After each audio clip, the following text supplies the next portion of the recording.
Saudara-saudara, mari kita membaca bersama-sama dari kitab suci 1 Yohanes pasal 3. 1 Yohanes pasal ketiga. Kita membaca dari ayat yang ke-10 sampai dengan ayat yang ke-12. Injil Yohanes pasal 3 ayat 10 sampai dengan ayat 12. Inilah tandanya anak-anak Allah dan anak-anak iblis. Setiap orang yang tidak berbuat kebenaran tidak berasal dari Allah. Demikian juga barang siapa yang tidak mengasihi saudaranya. Sebab inilah berita yang telah kami dengar dari mulanya, yaitu bahwa kita harus saling mengasihi. Bukan seperti Kain yang berasal dari si jahat dan yang membunuh adiknya. Dan apakah sebabnya dia membunuhnya? Sebab segala perbuatannya jahat dan perbuatan adiknya benar. Semua membaca dari 10 sampai 12. 1, 2, 3. Inilah tandanya anak-anak Allah dan anak-anak iblis. Setiap orang yang tidak berbuat kebenaran tidak berasal dari Allah. Demikian juga barang siapa yang tidak mengasihi saudaranya. Sebab inilah berita yang telah kamu dengar dari mulanya, yaitu bahwa kita harus saling mengasihi. Bukan seperti Kain yang berasal dari si jahat dan yang membunuh adiknya. Dan apakah sebabnya dia membunuhnya? Sebab segala perbuatannya jahat dan perbuatan adiknya benar. Pembacaan kitab suci sampai di sini. Di dalam ayat-ayat ini mengandung keseimbangan di antara keadilan dan kasih. Dan ini adalah dua hal yang paling susah ditemukan. Orang yang mementingkan kasih selalu lupa keadilan. Seorang yang mementingkan keadilan selalu lupa kasih. Di sini istilahnya kebenaran aslinya ada di kaiosune, bukan aletheia. Jadi di sini orang melakukan kebenaran mestinya terjemahan orang yang melakukan keadilan. Orang yang melakukan keadilan itu anak Allah. Yang tidak melakukan keadilan anak iblis. Dan dia harus ada kasih. Maka ayat ke-10 ini sangat penting sekali. Saudara-saudara sekalian, kita melihat satu kalimat yang diluncurkan di dalam buku dari para seorang sejarawan, yaitu Arnold Toynbee. Dari dahulu-dahulu masyarakat manusia dan negara-negara dengan pemerintah semua mempunyai ide yang mirip, yaitu memperjuangkan keadilan dan kemakmuran. Bukankah ini juga menjadi salah satu perjuangan dari negara Pancasila kita, Indonesia? Kita menciptakan satu masyarakat yang makmur dan adil. Tadi akibatnya adalah di mana keadilan tercapai, di situ kemakmuran dikorbankan. Di mana kemakmuran diraih, di situ keadilan dilecehkan. Sehingga keadilan dan kemakmuran itu sulit berdampingan, sulit seimbang, sulit dikerjakan bersama-sama. Saudara-saudara sekalian, ini merupakan salah satu sifat yang tidak gampang diatasi oleh manusia setelah jatuh di dalam dosa. Jadi kalau kita membicarakan dengan cinta, kita lupa prinsip-prinsip keadilan dan kebenaran. Kalau kita mentegaskan prinsip keadilan dan kebenaran, akhirnya kita tidak bisa mencintai.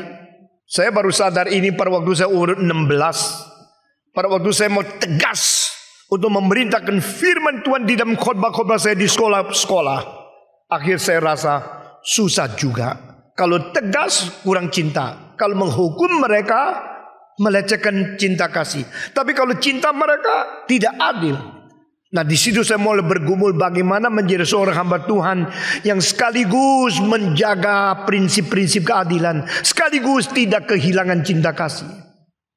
Bukankah ini menjadi kesulitan bagi orang ibu yang mengajar anak? Kalau anak terlalu nakal, engkau cinta dia, tapi engkau tidak bisa tidak pukul, bukan? Pada waktu engkau memukul dia, di mana cintamu? Kalau engkau mencintai dan engkau mengampuni segala dosa, tak apa? Di mana keadilan? Sehingga yang menjadi ibu selalu mempunyai pergumulan kesulitan mendidik anak lebih daripada perasaan-perasaan seorang ayah.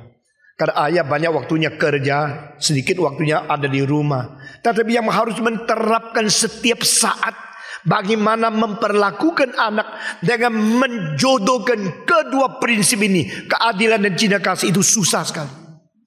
Saudara tahu tidak, satu-satunya orang yang sudah menyempurnakan keseimbangan dan keadaan yang betul-betul klop antara kedua prinsip ini adalah Yesus Kristus di atas kayu salib.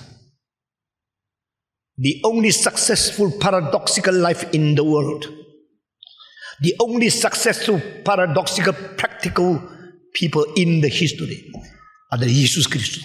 Dia mempraktiskan, dia mempraktekkan apa itu kasih dan apa itu adil sekaligus di dalam satu peristiwa. Dia disalibkan. Pada waktu Yesus disalibkan, keadilan tiba kepada dia. Barulah cinta kasih keluar dari dia. Kalau Yesus mempunyai kasih tapi dia tidak menerima keadilan, dia tidak dihukum secara begitu adil, begitu tuntas, kasih yang keluar dari dia tak ada arti apa-apa.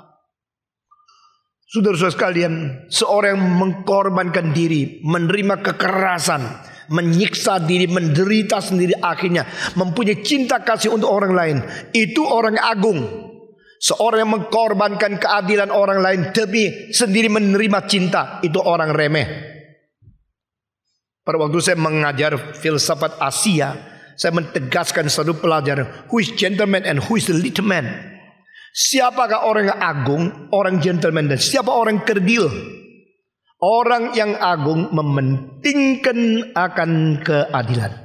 Orang yang agung mementingkan akan kebenaran.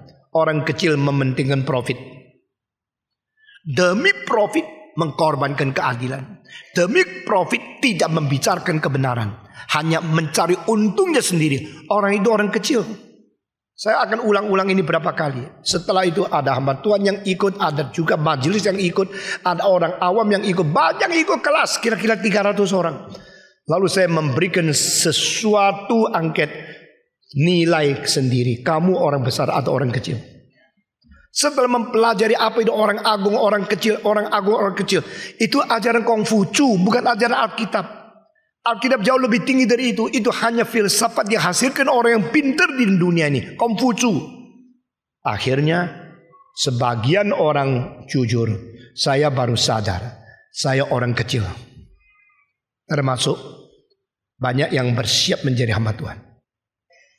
Kalau engkau telah menilai melalui ukuran-ukuran filosofi yang besar dalam sejarah, lalu engkau jujur mengaku, waduh gua baru sadar saya orang kecil.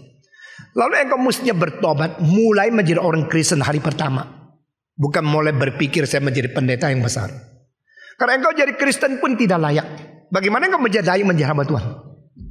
Engkau dalam hal-hal tertentu tidak sama sekali menjalankan prinsip yang disadarkan oleh Tuhan melalui wahyu umum.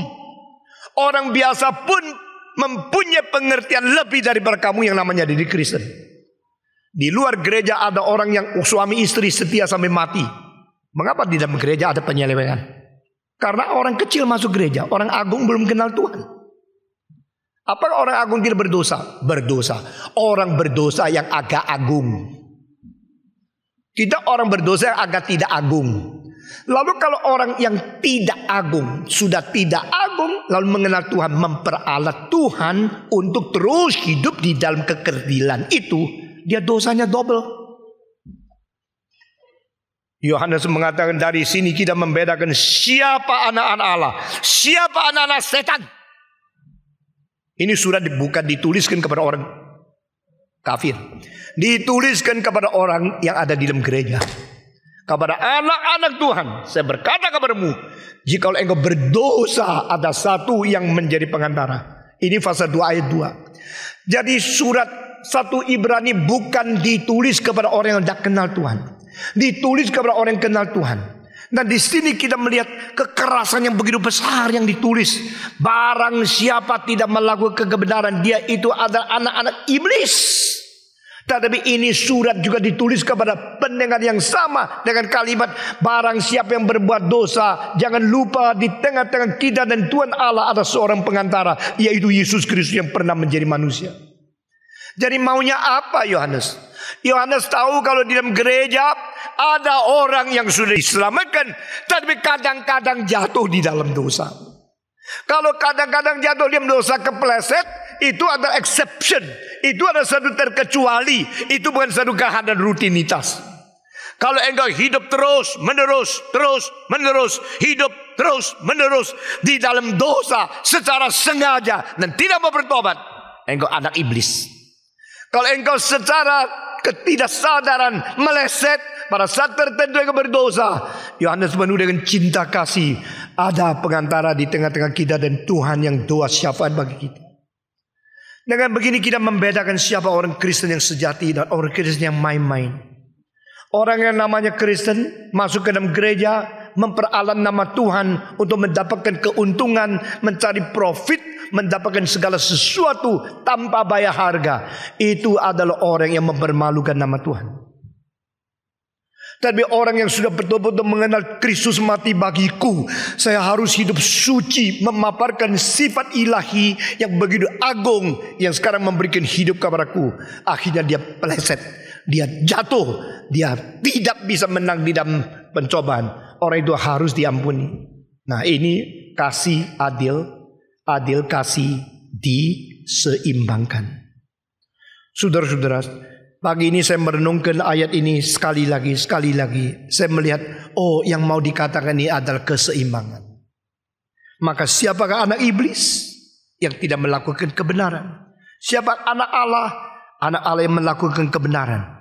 Demikian juga barang siapa yang tidak mengasihi saudaranya, dia juga bukan anak Allah. Maksudnya apa? Kalau engkau sudah menyatakan diri anak Allah, melakukan kebenaran, keadilan, tetapi kenapa tidak ada cinta kasih? Karena sudah menekan satu lupa yang lain, tidak seimbang. Wah, saya sadar, kembali saya ke Jojotan melihat Yesus Kristus di atas salib. Dia adalah yang paling vakum, paling nihil, paling kosong. Tidak ada cinta kasih yang diterima di situ, di dalam dia. Maka dia menjadi sumber kasih pertama. Yesus menyatakan cinta kasih lebih dari siapapun. Mengapa saya katakan Yesus adalah vakum, nihil, kosong di atas kayu salib di dalam hal kasih? Karena tidak ada cintanya, siapa boleh datang menghibur dia pada saat itu. Engkau bilang Tuhan, tidak bisa. Cinta Allah Bapa pun tidak sampai kepada salib. Karena saat itu salib sedang menanggung dosa, sehingga cinta Allah tidak ada di situ. Maka dia mengatakan, my God, why have you forsaken me? Saat itu Yesus tidak menerima cinta Allah, tidak bisa terima. Cinta tidak bisa datang kepada dia. Sedang dicegah, sedang ditutupi oleh dosa engkau dan saya. Cinta daripada murid-muridnya yang berada di bawah salib ada Yohanes, ada Ibu Maria, ada Maria Magdalena. Mereka mengasihi Tuhan karena mereka dididik oleh Tuhan. Maria Magdalena pernah diusir 7 setan keluar dari dia. Dia bersyukur kepada Kristus. Dia datang melihat Tuhannya bagaimana mati. Saudara-saudara, mereka mencintai Yesus. Cintanya tidak bisa tiba kepada Kristus. Karena apa? Karena Yesus sedang menanggung dosa mereka.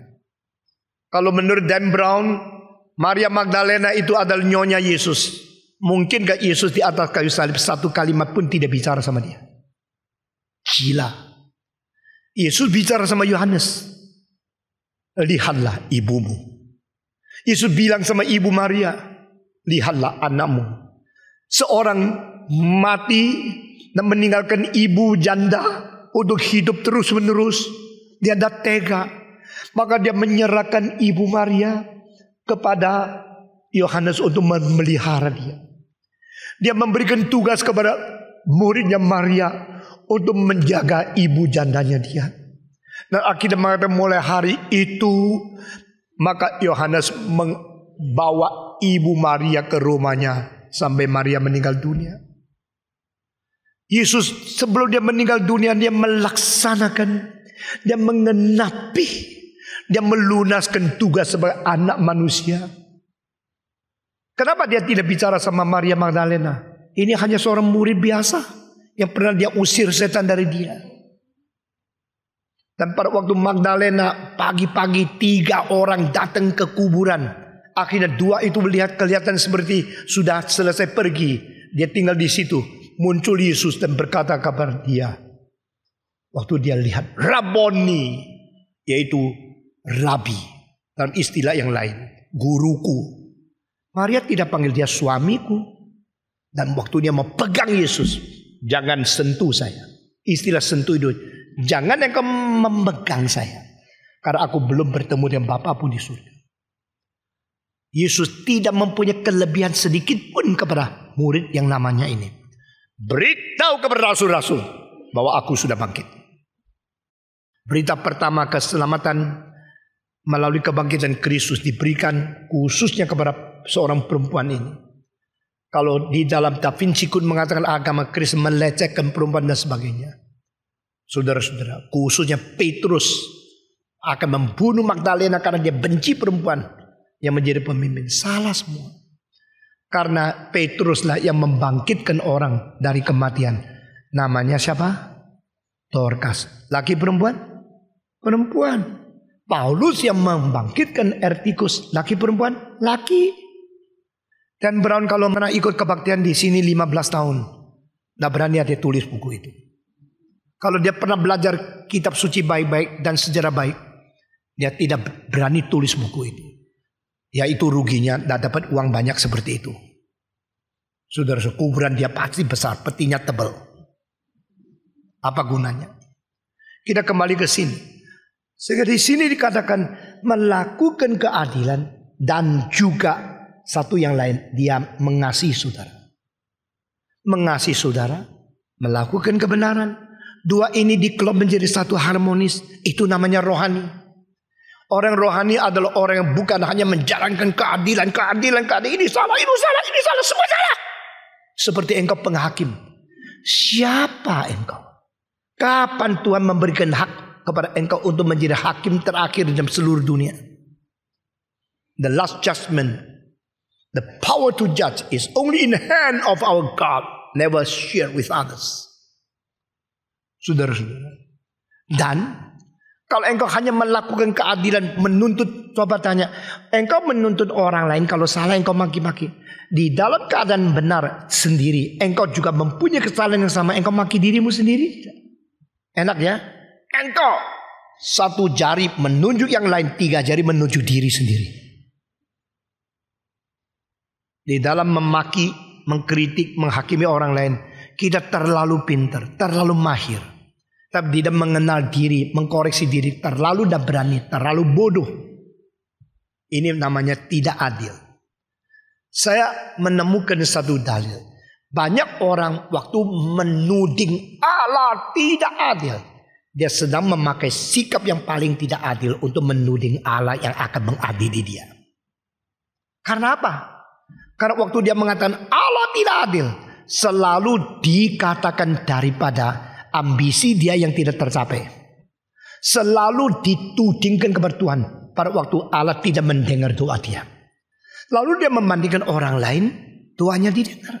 Orang lain mendapatkan keunggulan lebih dari saya. Dibandingkan lalu dia merejengkel kalau Allah kurang baik kepada saya. Kalau Allah kurang baik kepada saya, itu namanya Allah tidak adil. Tapi Allah kurang baik kepada orang lain, dia tidak tuding. Pokoknya kalau saya sudah berkat, ya sudah beres. Tidak peduli Allah adil tidak adil.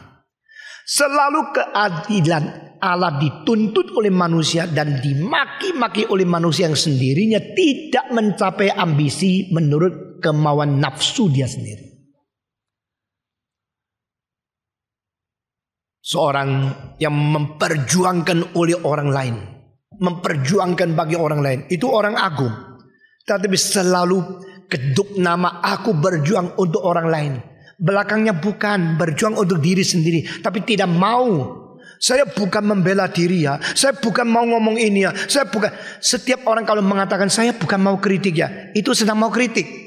Ingat ya, jangan jadi orang bodoh ya. Orang bilang saya tidak bisa ambil keputusan, jangan bohong. Waktu dia bilang saya tidak bisa ambil keputusan, dia sedang ambil keputusan untuk hari ini tidak ambil keputusan, betul nggak? Saya bukan mau kritik. Dia sudah kritik, ketakutan orang bilang kritik, maka dia pakai dan saya bukan kritik, lalu kritik. Tameng. Orang yang mengatakan Allah tidak adil adalah karena dia rasa diri kurang diberikan sesuatu menurut ambisi dia. Yang saya minta kenapa tidak kasih? Yang saya perlu kenapa tidak dapat? Tapi orang lain kenapa dapat? Engkau tidak adil. Hah? Tidak adil. Kalau pada waktu Tuhan kasih engkau lebih dari kasihkan orang lain, kenapa engkau tidak bilang Tuhan tidak adil? Tidak apa-apa, sebab aku sudah cukup dan tidak peduli adil dan adil. Jadi orang itu hidup untuk orientasi kepada profit diri. Orang begini pasti kalimat apapun tidak adil. Di dalam gereja sama. Akan banyak orang tidak senang gereja ini. Apalagi gereja kalau sudah gedung besar sudah jadi. Akan banyak orang lebih maki-maki, lebih tidak senang gereja ini. Dan coba cari apa saja yang bisa maki-maki gereja ini. Tetapi saya sudah siap. Saya sudah bersedia.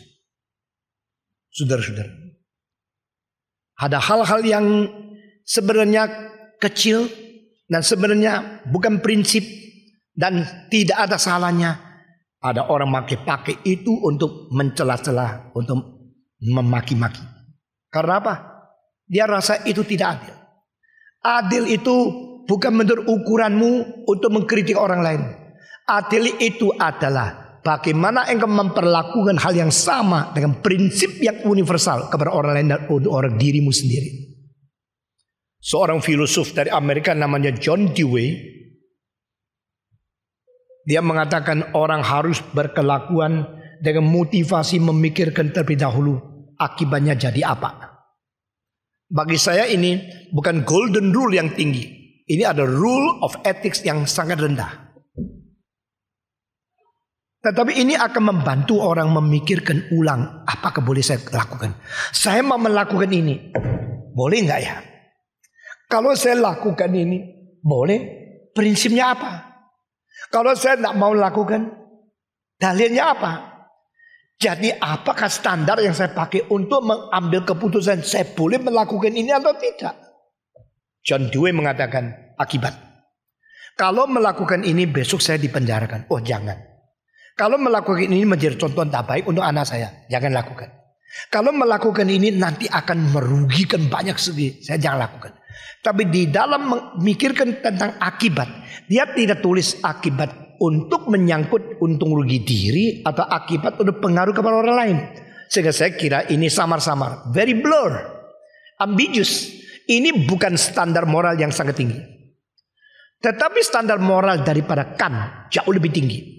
Di dalam seluruh sejarah standar moral dari agama, kebudayaan, filsafat kira-kira ada 10 yang paling besar.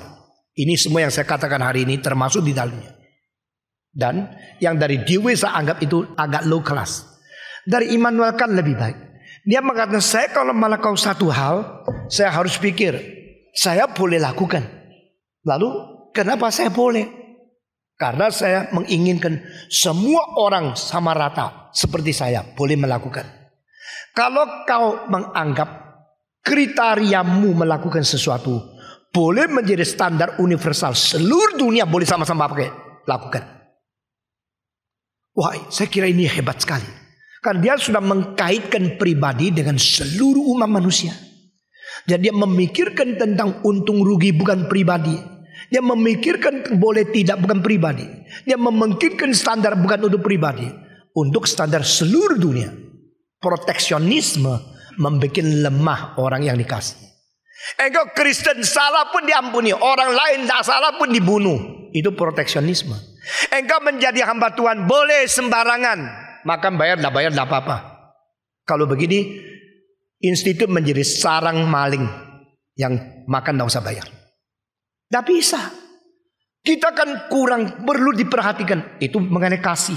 Tapi kasih kalau saya selidiki, ada orang murid yang waktu ada uang tidak mau bayar. Waktu ada uang beli pakaian yang mahal, saya akan usir dia keluar. Ini prinsip. Nah saudara-saudara, hal-hal terjadi ini sering. Dari 40 tahun yang lalu saya mengajar sekolah teologi, saya lihat ada beberapa macam murid. Ada yang betul-betul bersiap mau menjadi hamba Tuhan. Satu kali pun sembarangan tidak mau. Nah kembali kepada Kant. Kant mengatakan, sekarang umpama saya mau meludah, di sini. Lalu saya pikir boleh nggak ya? Boleh nggak? Dinilai dari apa? Lihat, tidak ada polisi, puji Tuhan. Jadi kalau tidak ada polisi, boleh. Kalau ada polisi jangan nanti didenda, ya. Saudara-saudara, maka kriteria itu daripada hukuman saya, uang saya akan diambil. Maka saya tidak berbuat itu karena saya takut dihukum. Itu egois. Kan mengatakan mari kita tingkat terus sampai pada detik engkau mengerti. Saya begini. Lalu saya pikir, kalau seluruh dunia mau boleh semua orang mau ludah boleh ludah. Engkau setuju? Engkau setuju Jakarta 12 juta orang sebenarnya 12 juta semua boleh. Kalau engkau setuju, engkau boleh Engkau pikir, oh janganlah. Kalau semua kayak gini tidak benar. Lalu ada kotoran di mobil. Wah, banyak kertas yang tidak pakai. Engkau jendela buka, biar keluarkan begitu. Lalu engkau pikir boleh nggak? Engkau bayangkan semua berjuta-juta mobil di Jakarta, semua orang keluarkan. Jakarta jadi tempat apa? Banyak layangan. Engkau kalau tidak setuju itu menjadi hukum universal. Sudah engkau sendiri mengekang diri. I restrict myself. I'm not doing it because I do not agree it become a standard for the universal ethic. Kalau begini, saya kirakan itu hebat. Tetapi Kristus lebih tinggi lagi. Saudara harus mengindahkan kekristenan. Bukan karena kita Kristen itu membela Kristen. Apa saja Kristen bagus. Seperti aduh ini orang saya sayang. Sampai kentutnya pun wangi. Enggak. Kita menghargai kekristenan karena memang standar tertinggi dan contoh terbaik. Dan orang melakukan kebenaran yang paling real adalah Yesus Kristus. Yang berani berkata, who among you can point out and show me my sin? Siapa di antara kamu yang bisa menyatakan dosaku? Itu tantangan moral tertinggi sepanjang Adam sampai sekarang. Tidak ada lawannya. Dan Yesus mengatakan, you mengharapkan bagaimana diperlakukan orang lain? Lakukanlah sesamamu dengan cara yang sama. You mau dihormati? Hormati orang lain. You mau dikasihi? Kasihi dulu orang lain. You mau diperlakukan adil? Perlakukan adil kepada orang lain. Itu jauh lebih tinggi daripada jauh lebih tinggi daripada Dewey. Saya ambil contoh lagi. Konfusius mengatakan, yang kau tidak ingin diperlakukan, jangan memperlakukan sesamamu seperti itu. Kamu tidak mau dibenci, jangan membenci orang lain. Kamu tidak mau difitnah, jangan memfitnah orang lain. Dan Brown mengatakan nothing original from Christianity. Itu kurang ajar luar biasa. Yesus mengatakan yang kau mau diperlakukan bagaimana, lakukan dulu. Jadi ini etika aktif. Kalau Konghucu etika pasif. Di dalam etika pasif Konghucu engkau tunggu. Kalau engkau tidak mau diperlakukan, baru engkau tidak melakukan. Yesus bilang tidak. Engkau ingin dilakukan oleh orang lain bagaimana? Lakukan dulu ke orang lain. Ini etika aktif. Puji Tuhan. Tidak ada kebenaran lebih tinggi dari firman Tuhan. Allah yang menciptakan manusia dengan kemungkinan mencari kebenaran adalah Allah itu sendiri kebenaran. Dan Allah itu adil adanya. Kalau dia mau menghukum dosa, dia harus menghukum dosa dari anak tunggalnya sendiri. Karena anak tunggal mau menanggung dosa semua orang. Tidak ada kematian lebih kejam, tidak ada hukuman lebih berat, tidak ada perpisahan yang begitu mengejikan. My God, why hast thou forsaken me? Karena keadilan dan cinta kasih bertemu di dalam satu titik yang namanya salib. Maka salib mencapai kuasa terbesar. Orang kira kuasa terbesar di militer, tidak. Kuasa terbesar di dalam senjata nuklir, tidak. Nuklir bisa menghancurkan puluhan ribu orang pada satu detik. Nuklir tidak bisa membuat seorang anak umur 6 langsung menjadi anak lulusan sekolah SD dalam satu detik. Untuk membuat dia sampai mengerti, sampai lulus SD. Berapa tingginya pengetahuan manusia. Berapa majunya teknologi manusia. Perlu 6 tahun baru bisa selesai. Itu kuasa membangun. Kuasa mendirikan karakter. Kuasa membangunkan iman. Jauh lebih besar dari kuasa membunuh. Saudara-saudara, tadi pagi di tengah-tengah mobil saya mikir satu hal. Gedung gereja kalau dibangun ini kesuksesan apa? Tidak ada. Ini bukan kesuksesan besar. Ini hanya sesuatu bukti Allah itu hidup. Kesuksesan bukan membangun gedung. Kesuksesan gereja Reform Injil Indonesia adalah membangun imanmu dan membangun karaktermu yang sesuai dengan iman kepercayaan. Amin. Membangun gedung asal ada puluhan miliar, ratusan miliar jadi. Memang tidak gampang dapat ratusan miliar. Tapi membangun satu orang. Orang Tionghoa mengatakan 10年树木百年树人. It takes 10 years to rise up a big tree. But it takes 100 years to build a true personality.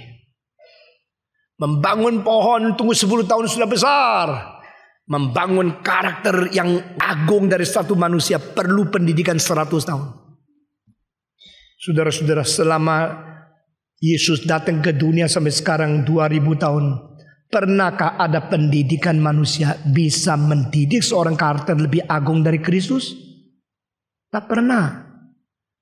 Di dalam hal ini saya membuat satu argumen, tidak ada evolusi.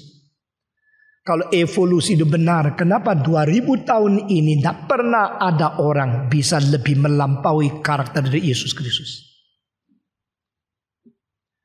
Immanuel Kant mengatakan bagaimana maju, bagaimana hebatnya teknologi dan kepintaran manusia.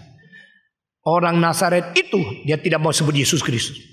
Orang Nazaret itu telah mencapai puncak etika yang selalu mendorong kita untuk berbuat lebih baik.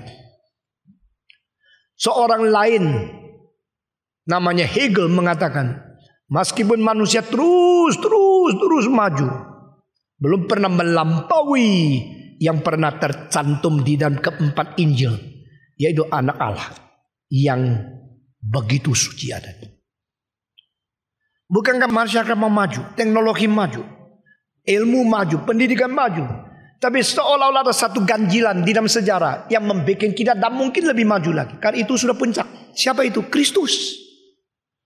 Dan mendirikan karakter itu susahnya luar biasa. Selama 25 tahun terakhir, Tiongkok sudah menghasilkan penduduk tambahnya 283 juta orang. Jadi dari tahun 80 sampai tahun 2003, di Tiongkok melahirkan anak dikurang yang mati tambah jumlah penduduk lebih daripada seluruh Indonesia dari Adam sampai sekarang. Hanya 23 tahun.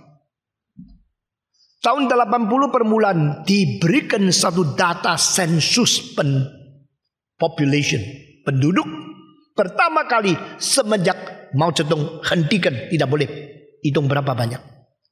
Itu waktu adalah 27 juta.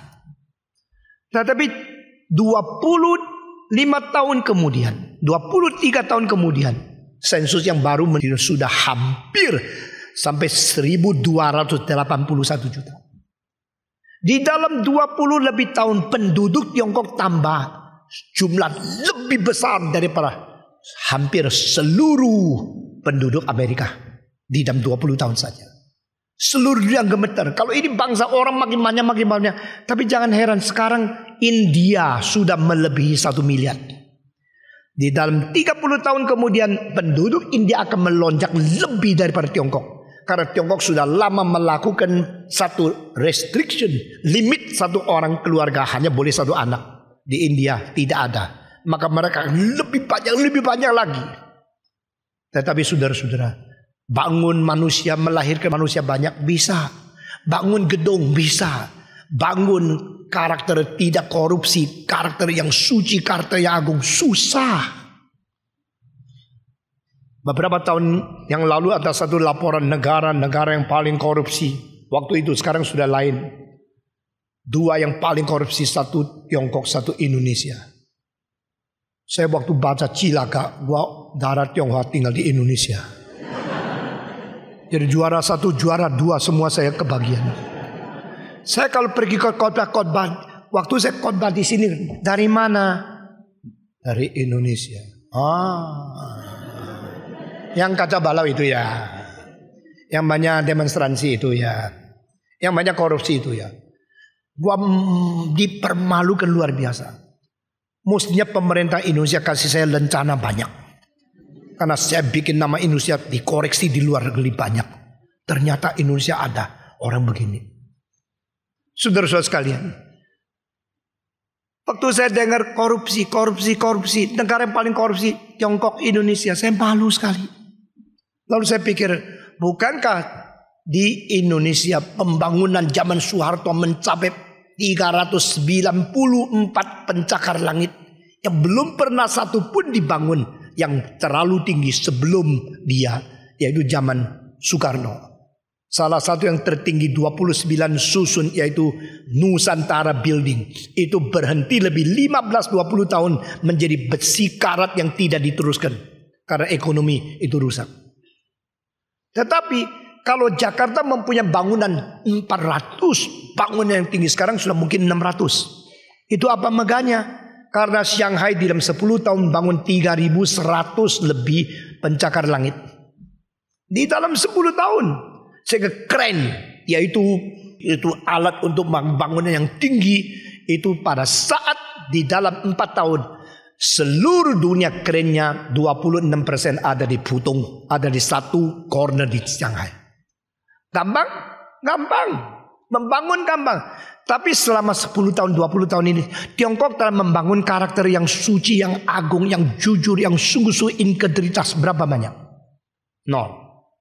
Saudara-saudara, baru saja satu wali kota dipecat karena dia termasuk orang yang terbukti korupsi luar biasa. Membangun apa yang sulit? Membangun rohani, membangun iman, membangun karakter itu sulit. Membangun jasmani, bikin anak gemuk gampang, kasih makan yang banyak, yang kusi, yang banyak itu. Tapi bikin dia menjadi orang raksasa, rohaninya, imannya tidak gampang. Saudara-saudara, itu sebab mari kita mengimankan kedua hal ini. Keadilan, kasih, keadilan. Barang siapa melakukan kebenaran, dia anak Allah. Barang siapa yang terus menerus, rutin, terus menerus, tidak bosan-bosan dan dengan suka sengaja berdosa, dia anak iblis. Dan kalau engkau anak Allah, engkau sudah menjalankan keadilan, jangan lupa mempunyai cinta kasih. Orang yang sendiri suci tetap mencintai orang yang kurang suci, itu tidak gampang.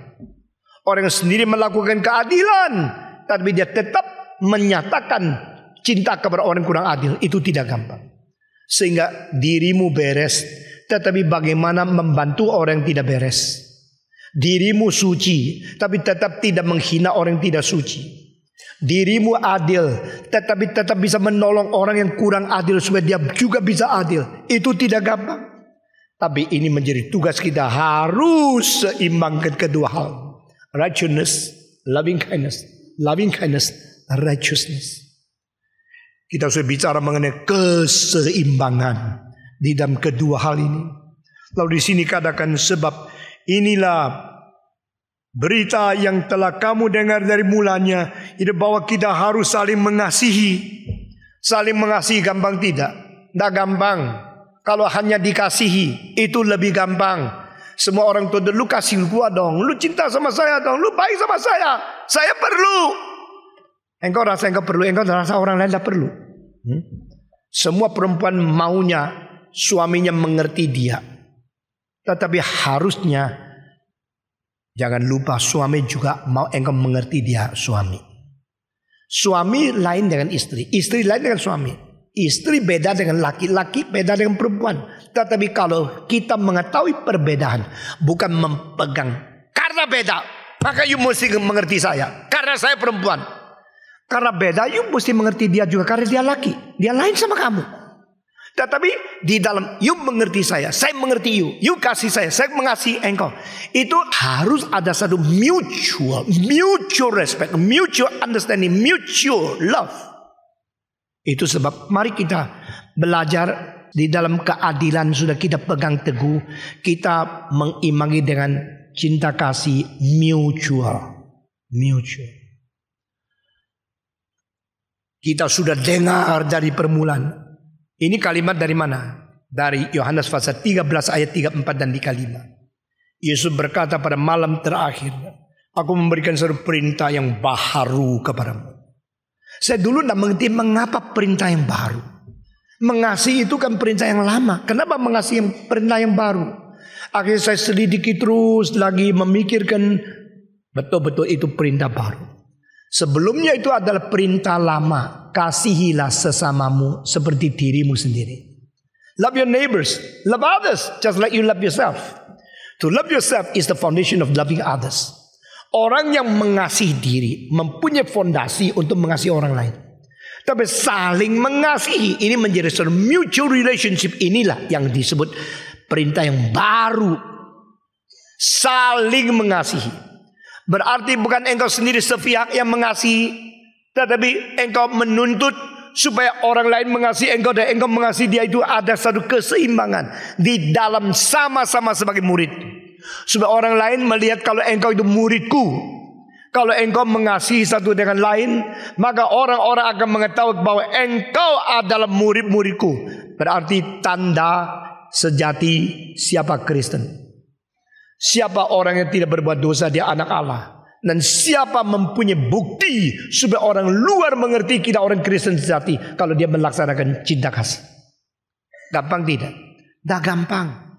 Kita cinta Tuhan lebih gampang atau cinta orang lebih gampang? Jawab. Hah? Nggak berani ya? Aduh, rendah hati banget. Lebih gampang cinta Tuhan atau lebih gampang cinta orang? Ayo jawab. Hah? Tuhan ya. Sebab cinta Tuhan itu lumrah. Dia yang cipta saya, kasih saya makan, kasih saya karunia, pelihara saya. Tuhan kok udah dicintai. Ada loh yang tidak cinta Tuhan. Ada yang benci sama Tuhan banyak. Kalau dia elok dia cinta Tuhan. Kalau hidungnya mencong sedikit marah sama Tuhan. Cinta Tuhan lebih gampang. Karena Tuhan baik-baik. Tuhan tidak bersalah sama saya. Tuhan mencintai saya, mengirim Yesus untuk menyelamatkan saya, memberikan firman, menunjukkan saya, memberikan pengajaran. God is so good. God is so good. God is so good. God is so good. Good. Gitu ya. Tuhan hidup baik. Tapi mencintai manusia, apalagi yang itu. Wes. Lihat aja sudah mau muntah. Saudara-saudara, kalau engkau lihat orang tertentu begitu lihat mau muntah, apakah dia jelek? Nah tentu kalau dia jelek, kenapa nyonyai mau ayo? Bukan dia jelek karena mahmu sakit. Mau muntah. Bukan karena dia jelek karena mahmu sakit keras. Ya, jadi something wrong with you, not with others. Engkau tidak bisa cinta dia karena apa? Dia kurang ajar sama saya. Dia menipu saya. Dia tidak hormat saya. Dia pernah menjelek-jelekan saya. Maka dia bukan benci sekali. Jangan benci orang ya. Kalau engkau benci orang, nanti di surga diatur satu kamar sama dia, kapok lu. Waktu Tuhan bilang, sudah naus saudara, siapa namamu? Stephen Tong. You paling benci siapa? Teguh. Oke, saya meneguhkan kamu. Tinggal sama Teguh di kamar nomor 238. Tidak usah lama-lama, hanya 300 tahun saja. Wah mati gua. Saben hari lihat orang, saben hari muntah, mati di situ dah jadi. Dari demi di surga tidak sampai muntah saben hari. Belajar mencintai orang kau dah senang. Sekarang mulai hari ini. Amin. Ini perintah. Perintahku yang baru, kamu saling mengasihi satu dengan lain. Nah orang lain melihat engkau, memberitahu mereka dengan tanda ini, mereka tahu kamu adalah murid-muridku. Mengasihi orang itu udah gampang. Karena apa? Tidak ada orang yang sama kita. Tidak ada orang yang sama. Kok gini sih? Aneh orangnya. Lu lihat dia aneh, dia lihat kamu kukuai, sama. Ini kok aneh sih orangnya. Gini tidak boleh, gitu tidak boleh. Dia lihat kamu juga kukuai. Orang itu lain-lain. Orang itu lain-lain karena apa? Darahnya lain, hereditasnya lain, kebiasaannya lain, kebudayaan lain, pengalamannya lain, idenya lain, kebudayaan keluarga pun lain. Satu kali saya sampai di rumah teman saya, lihat mereka itu semua tempat cuci tangan cuma satu sikat gigi. Lalu saya bilang, kok semua satu isi kaki? Ya satu dong. Katanya mesti hemat. Jadi dari engkong sampai cucu semua pakai satu isi kaki. Wah, aneh banget. Saya tidak pernah tahu loh kalau satu keluarga itu satu sikat gigi. Jadi kamu sebenarnya pakai itu? Iya. Jadi engkong pakai, emak pakai, nanti anak pakai itu. Itu kita punya keluarga diajar mesti hemat. Loh, keluargamu cuma satu gigi. Dia tidak rasa apa-apa. Dia bilang, lah keluargamu berapa sikat gigi? Saya bilang satu orang satu. Boros sih. Ada apa mesti boros kayak gini? Saya ingin anjurkan dia kalau sudah makan tusuk gigi satu juga. Nggak usah beli banyak-banyak. Nanti sudah engkong, emak, papa, mama, anak laki, perempuan, cici, cucu, semua pakai satu aja. Ini lebih hemat lagi. Saudara-saudara, saya lihat dia kukuai, dia bilang, aneh keluargamu. Heran, juga gigi aja beli banyak. Dia kira saya kukuai. Saya kira dia kukuai. Yang kukuai yang mana? Coba yang ketawa ngomong sendiri. Barang siapa yang rumahnya cuma satu sikat gigi, bertobatlah kamu ya. Saudara-saudara, lalu mulai hari itu saya mikir satu hal. Saya bisa tidak sayang sama orang kayak gini. Kukuainya kayak gini ya. Dia itu kalau ada apa komplotan satu keluarga, lalu menjelekkan orang lain supaya keluarga yang dipelihara. Saya tidak bisa. Tidak bisa. Kalau kakak saya tidak baik, saya akan katakan ini tidak benar. Kalau istri saya tidak baik, saya akan ini tidak benar. Pada saat tertentu kita tidak mempunyai kelompok sendiri yang memboikot seluruh dunia. Pada saat tertentu kita harus adil. Sehingga siapakah saudaraku, siapakah ibuku, mereka yang menjalankan kehendak Allah. Yesus tengah-tengah khotbah, ibunya datang. Waktu tengah-tengah khotbah ada anggota yang berkata, "Hei Yesus, ibumu datang ini loh. Berhenti ya khotbah, layani mama." Yesus dia bilang, "Diam, kebaktian tidak boleh ngomong." Karena Yesus lebih penuh cinta kasih dari Stephen Tong. Dan dia mengatakan, siapakah ibuku, siapakah adikku, siapakah saudaraku? Barang siapa yang melakukan kehendak Allah, dia adalah ibu dan saudaraku. Jangan tambah satu nyonyaku ya. Barang siapa melakukan kehendak Allah, dia nyonyaku, tidak boleh itu ya. Dari Yesus, siapa ibuku, siapa saudaraku? Barang siapa yang melakukan kehendak Allah, dia itu ibuku, itu saudaraku. Dan di situ ada satu kriteria di mana beres kasih dan keadilan itu berjumpa di dalam prinsip yang sama. Saudara-saudara, mengapa mengasihi orang tidak gampang? Karena Tuhan bikin manusia berindividualitas. Individuality yang begitu distinctive. You are individually created. You are distinctively created. Tidak ada dua daun pohon yang sama besarnya. Tidak ada dua pohon yang modelnya sama. Orang anak kembar yang paling mirip pun sehingga membuat engkau lihat terus kanan kiri akhirnya menemukan ada bedanya. Tidak ada orang yang sama. Tetapi yang disebut cinta justru bisa menerima perbedaan. Bisa menghargai individualitas. To appreciate others' individuality. To accept others' difference. Itu namanya co-acceptance. Saling menerima. Bukan menerima yang kau senang. Menerima yang kau tidak senang. Menerima keanehan. Menerima kekukuaian.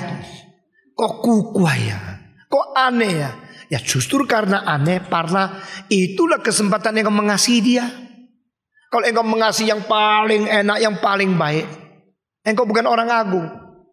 Biasanya kalau laki-laki yang suka arsitektur, bangunan belum jadi dia masuk melihat di rahasianya apa. Biasanya perempuan setelah selesai semua sudah bersih, sudah marmer, sudah jadi semua, baru dia lihat menikmati. Manusia juga begini. Orang yang sudah baik-baik, waktu kita senang menjadi kawannya, kita bangga kita mempunyai kawan begitu hebat. Tapi edukator, justru ada anak yang nakal, yang kurang ajar, yang kotor, masuk sekolah, dia bisa menerima dan memperbaiki dia. Itu namanya cinta. Menerima jati, siapa tidak bisa? Mengasihi yang elok, siapa tidak mau? Semua jati, semua sudah baik. Terus, ya orang lain yang pelihara, orang lain yang didik, semua bisa-bisa, masa bisa apa, semua sudah beres. Jadi nyonyaku, ya enak aja. Ya, siapa tidak mau? Yang cantik, yang jadi, yang beres, itu namanya cinta. Itu bukan cinta, itu namanya menerima kebaikan atas tanaman korban orang lain sebanyak mungkin. Tapi cinta adalah menerima seadanya dan mengkoreksi dia, mendidik sampai dia menjadi baik. Saudara, di Amerika ada beberapa sekolah yang namanya Ivy League. Seperti misalnya Columbia, Ithaca, Princeton, Harvard, dan Yale. Itu semua adalah Ivy League. Terima murid termasuk Boston College, lulusan kita yang dari situ adalah Benjamin Inton. Terima murid cuma 6%. 10.000 yang daftar, yang diterima tidak lebih daripada 600. 1.000 orang daftar tidak diterima lebih dari 60. Sekarang Boston College turun lagi 5%. 100 orang daftar mau masuk cuma diterima 5. 95 sekolah dari mana? Daripada Jakarta nggak diterima. Dari mana? Dari mana? Angka berapa nanti digeser terus. Sisa 5%. Terima murid yang paling baik. Tetapi ada satu sekolah reform namanya Calvin College. Semua murid yang daftar diterima. Oh, pasti jelek itu sekolahnya. Apa aja bisa diterima. Lulusan UI diterima. Lulusan Malang diterima. Lulusan dari mana? Sekolah reform apa itu? Terimanya murid apa saja diterima. Pasti jelek. Tidak. Karena apa? Calvin College menerima semua murid, tetapi nanti waktu lulus mungkin cuma 7% yang bisa lulus. Disingkirkan di tengah-tengah. Yang bisa dididik diterima terus. Yang kira sendiri hebat sombong di akhir. Tapi yang sudah jadi, begitu lulus dari Calvin College, namanya cuma college, jurusannya 78. Namanya UI besar, jurusannya tidak lebih banyak dari itu. Dari situ pindah ke Michigan University. Kalau dia A di Calvin, dianggap A+ di Michigan. Kalau dia B di Michigan University, dianggap B+. Karena apa? Derajatnya tinggi sekali. Tapi mau menampung semua orang. Sesudah itu baru dididik supaya menjadi baik. Nah, ini dua macam pendidikan. Dua macam filsafat pendidikan. Kalau anak yang baik sekali, luar biasa masuk sekolah, akhirnya lulusnya baik. Apakah sekolah yang berandil? Tidak tentu, memang baik kok.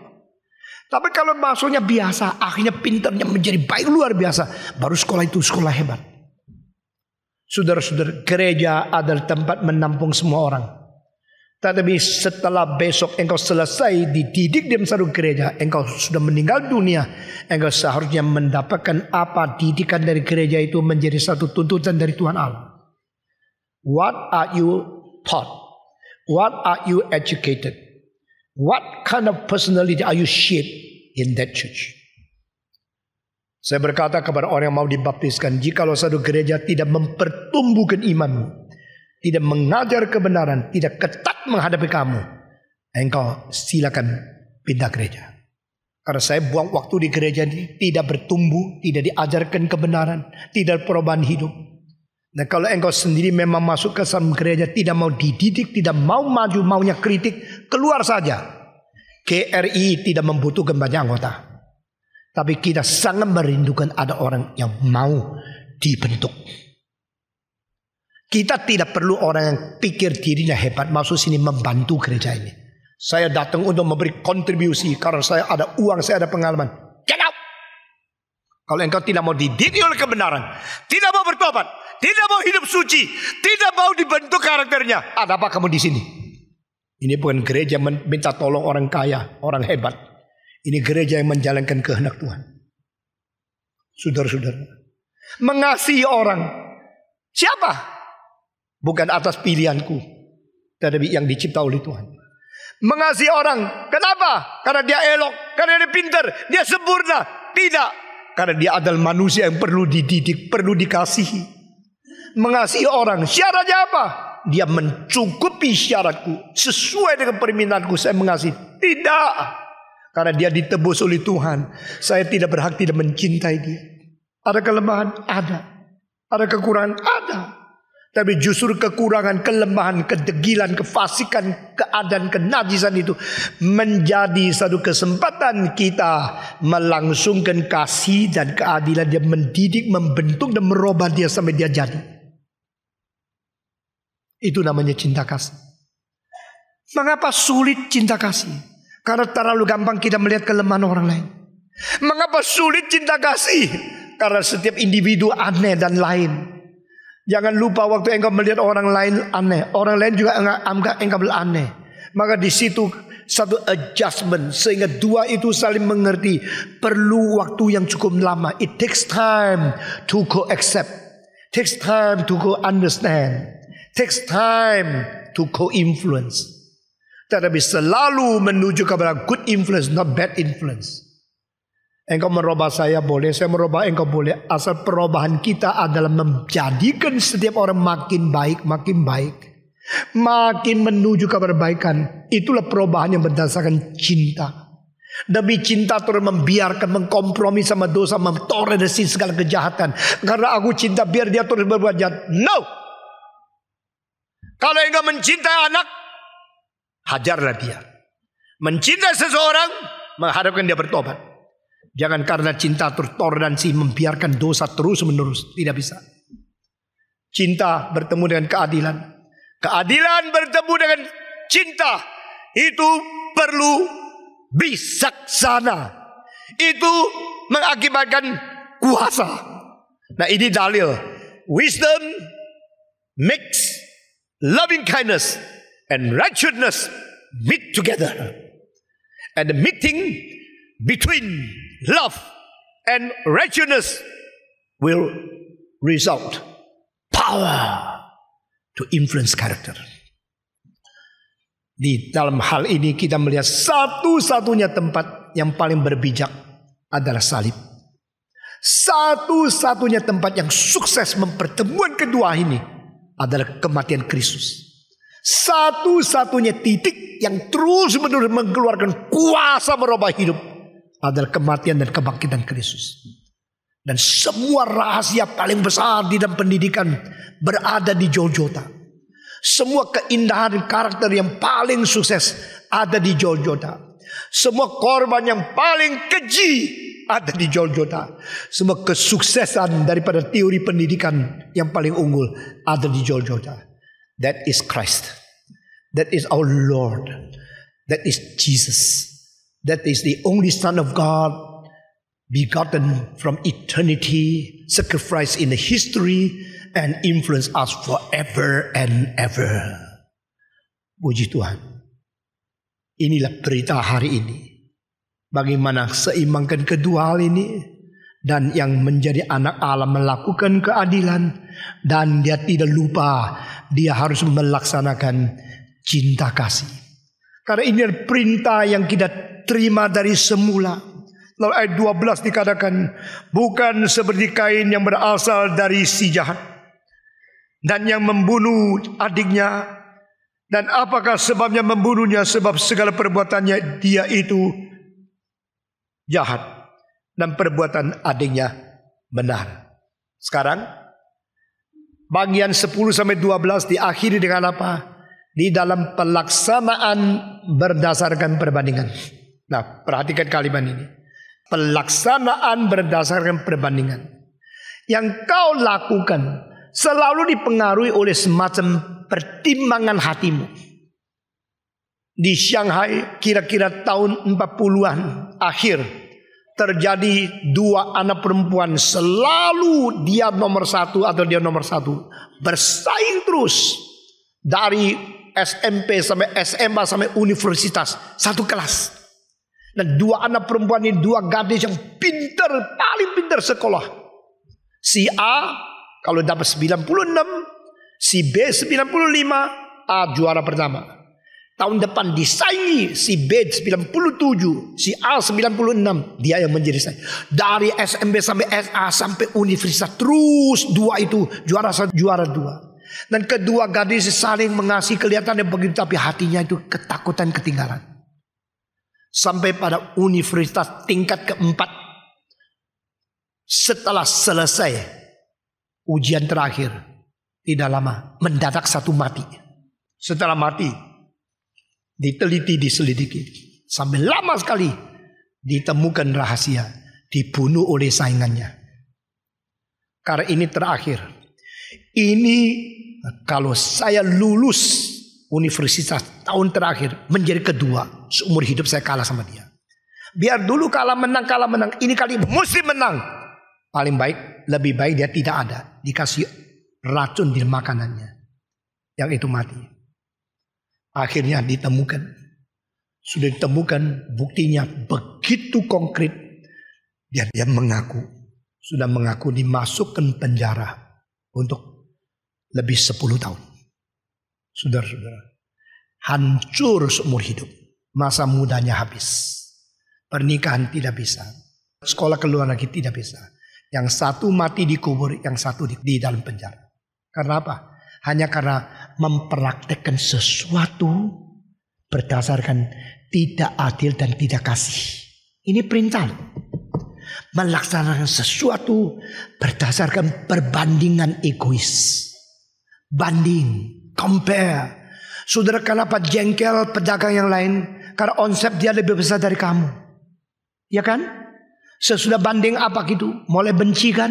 Sudah benci bagaimana? Cari pengacara kan? Cari-cari kesalahannya. Engkau berusaha menemukan sesuatu, masukkan dia ke pengadilan supaya engkau tidak lagi disaing oleh dia. Selalu tindakan-tindakan yang tidak adil dan tidak kasih berdasarkan satu bandingan. Dan bandingan selalu berdasarkan egosentris. Egosentris selalu berdasarkan tidak mengenal kebenaran dan kasih. Ini menjadi sesuatu sirkulasi kejahatan daripada satu cause kepada efek yang terus menerus. Mulai dari peperangan dunia pertama. Loh, mengapa mulai dari peperangan dunia pertama? Peperangan dunia pertama bukan tahun 14 sampai 18. Peperangan dunia kedua bukan dari 41 sampai 45. Peperangan dunia pertama yaitu pada waktu Kain mematikan Abel. Kenapa? Karena waktu itu begitu Abel dibunuh, umat manusia mati 1/4. Cuma 4 orang kan? 4 masih 1 kan, berarti 25% yang mati. Itu peperangan dunia pertama. Nah, kenapa Kain membunuh Abel? Karena waktu dia membandingkan, Tuhan menerima persembahanmu dan Tuhan menolak persembahanku. Kalau begitu Tuhan mencintai engkau lebih daripada saya. Saya benci, saya bunuh kamu. Nah, saudara-saudara, ini kebencian semacam ini sekarang dipakai oleh setan untuk terapkan kepada Petrus. Maka di dalam Injil Filipus dikatakan Petrus marah. Mengapa Tuhan memberikan wahyu khusus kepada Maria Magdalena? Dan di belakang kita melakukan itu supaya kita harus menerima sesuatu dari perempuan. Bukankah saya yang ditunjuk menjadi memimpin gereja? Gereja didirikan di atas Petrus. Sekarang kau menjadi perempuan. Dia mulai membenci. Nah, ini ajaran salah. Karena apa? Injil Filipus tidak pernah ditulis oleh Filipus. Itu penipuan semua sudah ribuan tahun. Sekarang dipakai demperan untuk menyalahkan kekristenan. Sama seperti Kain. Kain melihat kenapa Allah menerima Abel. Menyambut satu persembahan. Tapi saya punya tidak diterima. Maka dia berkelahi, pukul adiknya, dan di tengah-tengah sawah bunuh adiknya. Saya kira Habel tidak salah apa-apa. Pada waktu Kain datang menyerang dia, memakai batu, memukul dia, dan akhirnya dia harus mati oleh kekuatan kakak yang jauh lebih kuat daripada dia. Dia tidak ngerti apa, dia harus mati. Kenapa mati? Karena ada benci di dalam orang yang tidak mengasihi dia.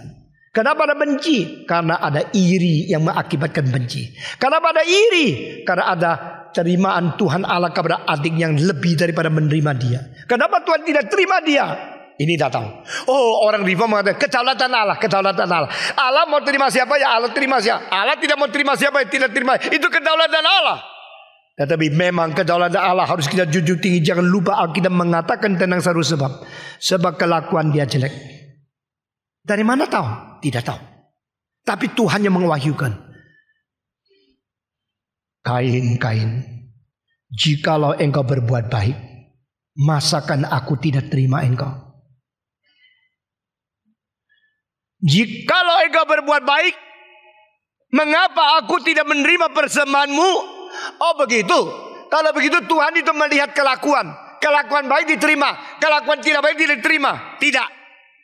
Kelakuan baik dari manusia apapun, tetap kelakuan baik yang berasal daripada sifat dosa tetap tidak bisa diterima. Ini ajaran Alkitab. Tetapi kenapa Tuhan mengatakan kalimat ini? Jikalau engkau berbuat baik, apakah sebenarnya tidak menerima engkau? Berarti bahwa engkau sudah berbuat jahat, lalu engkau mau saya terima engkau. Tidak beres. Lihat ademu. Ademu berbuat baik. Waktu dia mempersembahkan domba, kau persembahkan rumput, kau persembahkan hasil bumi yang lain. Kalau begini, apakah ada syaratnya memberikan persembahan apa yang diterima oleh Tuhan? Saudara-saudara, saya berkata kepada saudara, kalau engkau berjerih payah memberikan uang daripada uang keringanmu untuk membangun gereja, uangmu akan menjadi batu-batu yang indah di dalam gereja. Kalau engkau bilang saya pakai uang korupsi untuk mempersembahkan kepada Tuhan, mungkin juga diterima, karena yang menerima tidak tahu yang mana korupsi tidak. Nanti uangmu jadi batu-batu di dalam got. Tuhan menerima tidak menerima ada syaratnya Tuhan, ada caranya Tuhan. Dan sekarang sudah perhatikan, itu tadi tidak mutlak ya. Saya cuma memberikan kepada engkau, bikinlah sesuatu persembahan yang diterima baik oleh Tuhan. Jadilah orang yang betul melakukan kehendak Tuhan, baru diterima baik oleh Tuhan. Abel memberikan domba, sedangkan Kain memberikan hasil bumi. Hasil bumi daripada Kain itu tidak berdarah. Domba itu disembelih mengalirkan darah. Oh, orang liberal bilang, gua ngerti. Tuhanmu itu Tuhan yang suka ngisep darah, Dracula. Tuhanmu itu menghina orang persembahan yang tidak ada darah. Bukan. Karena mengapa Abel memberikan domba? Loh, memang kerjanya domba. Dia kan pengembala. Pengembala memberikan hasil daripada apa yang dikerjakan oleh Tuhan, lumrah. Tetapi Abel kan petani. Di Kain petani memberikan sesuatu hasil bumi, petani kepada Tuhan kan lumrah. Apa salahnya? Tidak. Karena apa? Ditelusuri lagi, adalah satu peristiwa sebelum Adam Hawa diusir keluar dari tanah Eden. Karena apa? Tuhan memberikan jubah dari kulit binatang untuk menutupi dosa dia. Dan pada waktu dia melihat kulit binatang itu, dia sadar, inilah kambing, inilah lembu yang kemarin masih main-main sama saya di Taman Eden. Sekarang mati, tulangnya di situ, kulitnya di sini. Dan itu binatang yang saya sayang sekali. Sekarang kok menjadi pakaian yang saya pakai. Adam mulai sadar, dia yang berdosa, tapi yang mati itu adalah binatang. Dia sadar dosa pertama dari dia, kematian pertama bukan dari dia. Berarti ada yang mati untuk mengganti dosa dia. Adam mulai ngerti. Adam mengerti keselamatan bukan melalui nubuat bahwa keturunan Hawa, the seed of the woman, will become the enemy of the serpent. Tapi dia mengerti juga ada pengorbanan, ada pendarahan yang mengakibatkan dosa dia ditutup, ditebus. Maka dia kumpulkan, waktu dia ada anak Abel, ada anak Kain, dia cerita sama dia, dulu papamu berdosa, melanggar Tuhan di dalam Taman Eden yang bagus, tidak taat kepada perintah Tuhan. Akhirnya Tuhan mengorbankan domba mati untuk saya. Tuhan membunuh binatang untuk menjadi pakaian menutup dosa saya. Waktu dia cerita, Kain dengar, Abel dengar. Itu sekolah minggu pertama dia sejarah. Gurunya adalah Adam, asisten gurunya adalah Hawa.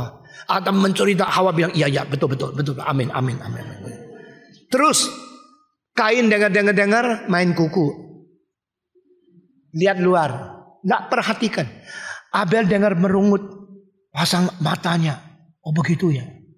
Akhirnya Abel mengerti isi hati Tuhan. Kain tidak. Dari sikap orang dengar khotbah, saya mulai tahu dia akan dibentuk menjadi seperti apa. Maafkan ya, di antara semua yang di sini dengar khotbah, ada orang yang serius sekali, ada orang yang main-main. Bahkan saya sudah berkali-kali melihat 5 tahun yang lalu, 10 tahun yang lalu, ada pendeta-pendeta reform dengar khotbah sama sekali tidak memperhatikan. Saya tahulah kira-kira jadi apa dia. Saya sudah tahu firman, saya sudah tahu teologi. Tahu, saya juga tahu. Apa yang sudah saya tahu, saya khotbahkan, pernah saya main-main. Saya tetap mengatakan setiap kali Kristus mati bagimu, dengan ingin nangis. Karena apa? Tahu itu tahu, tapi bukan tahu secara kognitif, tahu secara mengkaitkan hidupmu cinta dengan kebenaran. Kain main-main, Kain lolek-lolek, Kain mendengar untuk bikin paper supaya lulus SKS-nya cukup. Abel dengar kebenaran dengan haus, dengan ingin mengerti untuk dilaksanakan di dalam cintanya kepada Tuhan. Sama-sama dengar khotbah, pelaksanaan lain sekali. Sama-sama mengerti doktrin, penerapan cinta kepada Tuhan lain sekali. Maka waktu Abel, dia memberikan persembahan, dia hidup baik-baik, memberikan persembahan dengan mengkorbankan darah, memberikan kepada Tuhan. Tuhan mengatakan, inilah orang yang mengerti Injil. Karena besok saya akan kirim Yesus mati mengalir darah untuk orang, dan dia sudah ngerti. Abel dengan sepenuh hati memberikan persembahan kepada Tuhan. Kain ambil aja rumput sayur apa saja, piak, bakar. Oh, kasihkan Tuhan. Saya juga memberikan persembahan. Orang lain kasih, saya juga kasih. Tidak tahu kan kamu berapa banyak yang saya kasih. Yang penting itu saya sendiri senang dan senang. Yang penting bukan engkau senang dan senang. Yang penting Tuhan senang dan senang. Korbanmu, persembahanmu. Nah, Tuhan melihat. Tuhan terima Abel. Tuhan tidak terima. Saudara-saudara, jangan kira kalau engkau memberikan persembahan, engkau melayani, engkau khotbah, Tuhan ditolong oleh kamu. No. Saya bisa khotbah karena Tuhan kasihan saya, memberikan kesempatan kepada saya. Engkau memberikan persembahan karena Tuhan kasihan kamu, memberikan kesempatan engkau boleh memberikan persembahan. Kalau di Indonesia mallnya besar-besar, itu semua hanya untuk orang kaya ingin dapat profit lebih banyak. Bank-bank tinggi-tinggi besar-besar. Tuhan mau pilih satu tempat, mau bangun satu gereja, lalu memberikan kesempatan kepada orang sedikit, tidak banyak. Boleh membangun sesuatu tempat untuk menjadi tempat mengabar Injil kepada orang lain. Berbahagialah orang yang dipilih oleh Tuhan boleh memberikan persembahan. Amin. Uang yang kita miliki semua akan habis. Setelah kita mati, tidak ada satu saja yang kita bawa. Sebelum kita pergi, kita boleh membawa uang itu untuk menjadi pekerjaan Tuhan. Puji Tuhan. Abel mengetahui dia harus memberikan sesuatu untuk diperkenan oleh Tuhan. Bukan karena Tuhan perlu rumput-rumput, perlu satu ekor domba. Di surga tambah satu ekor domba untuk apa sih? Kalau gedung gereja dibawa ke surga juga tidak dipakai di situ. Tapi di dunia bisa dipakai oleh Tuhan dan Tuhan mau pakai.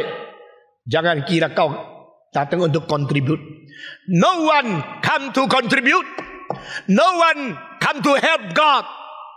Di dalam gerakan Reform Injili Indonesia, Allah tidak perlu ditolong, dibantu, dikasihani, atau diberikan kontribusi. Karena segala sesuatu yang bisa kita berikan itu asal dari Tuhan. Kalau Tuhan mau pakai, engkau hanya mengatakan, aku memberikan yang berasal daripadamu, kembali kepadamu. Jika engkau masih mau pakai, saya bersyukur kepadamu.